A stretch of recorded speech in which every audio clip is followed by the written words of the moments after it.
avec vous. 18h40, soyez les bienvenus si vous nous rejoignez dans BFM Story. Des steaks hachés de très mauvaise qualité, si tant est que l'on puisse encore appeler ça des steaks hachés, ont été fournis en France à des associations d'aide aux plus démunis. La répression des fraudes a dénoncé aujourd'hui une tromperie. Bonsoir Karine Jacquemart. Bonsoir. Soyez la bienvenue, vous êtes directrice générale de l'ONG Foodwatch. De quoi parle-t-on exactement? C'est quoi cette affaire-là? C'est une nouvelle affaire de fraude et de scandale alimentaire à l'échelle européenne au moins, puisqu'il y a de la viande qui vient de Pologne, des steaks hachés qui sont en fait des faux steaks hachés et qui donc ont été frauduleusement vendus en tant que steaks hachés. Et en plus, ce qui est absolument révoltant, c'est que ça a été vendu à des associations qui font des dons alimentaires aux plus démunis. Donc quand on voit qu'il y a des fraudeurs qui sont capables de faire ce genre de pratiques alors qu'il s'agit des plus démunis, là c'est encore pire que tous les autres scandales qu'on a vus. Quand on parle de steak haché de mauvaise qualité, c'est un euphémisme, parce qu'en réalité, il contenait essentiellement du gras, des tissus de mauvaise qualité, de l'amidon et du soja. Oui, c'est-à-dire rien de ce qui est censé apporter les qualités nutritionnelles d'un vrai steak haché et donc une fraude. Alors ce ne sont pas des produits dangereux pour la santé, je pense qu'il faut être clair là-dessus. Néanmoins, c'est clairement une fraude. Et là, il faut de nouveau regarder qui sont les responsables à tous les échelons. Justement, qui est en cause? Parce qu'on dit la viande venait de Pologne, ok?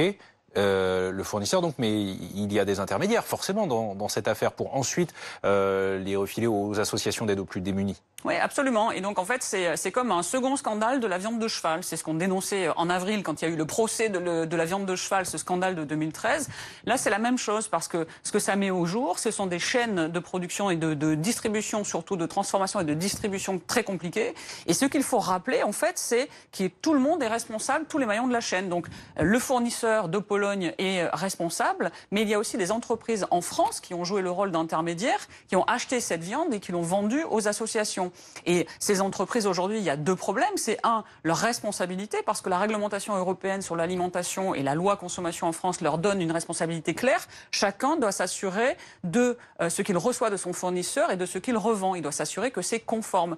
Et puis, il y a un autre problème, c'est un problème de transparence, puisqu'aujourd'hui, on ne sait pas du tout quelles sont ces entreprises. Donc les autorités, les ministères ont communiqué, ils ont fait leur travail d'enquête, de vérification.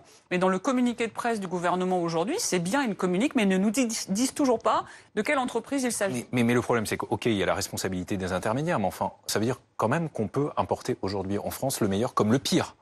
Mais oui, enfin, il y a pas de... Si personne ne le contrôle, oui. Sauf il n'y a pas de barrière ou de tri à un moment donné qui est fait.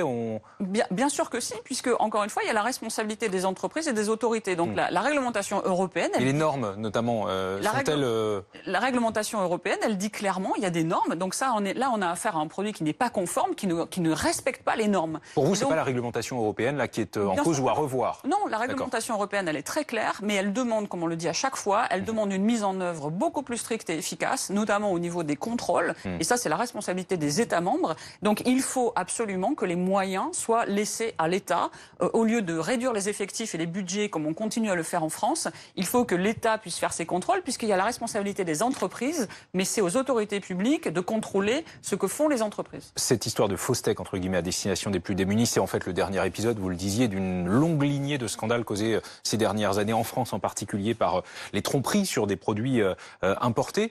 Et les sanctions dans tout ça, vous êtes bien placé pour savoir si les dossiers avancent ou pas. On rappelle quand même que dans l'histoire du jour, les faits sont susceptibles d'être qualifiés de tromperie en bande organisée. Et donc ça peut valoir à leurs auteurs 2 ans de prison, 1,5 million d'euros d'amende. Sur le papier, la sanction est dissuasive.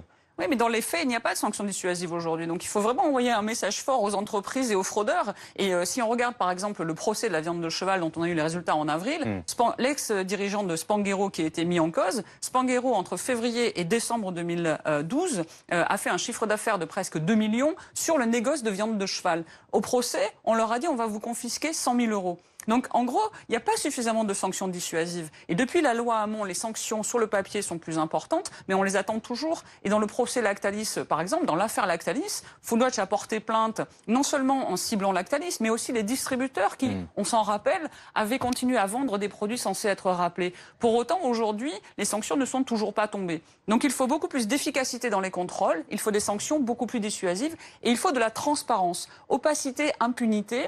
C'est ce qui fait un tapis rouge pour les fraudeurs. Et cette transparence, on la demande avec une pétition pour la transparence des contrôles. Merci Karine Jacquemart, merci d'avoir accepté l'invitation de BFM Story. On parlait de la droite tout à l'heure qui est au fond du trou.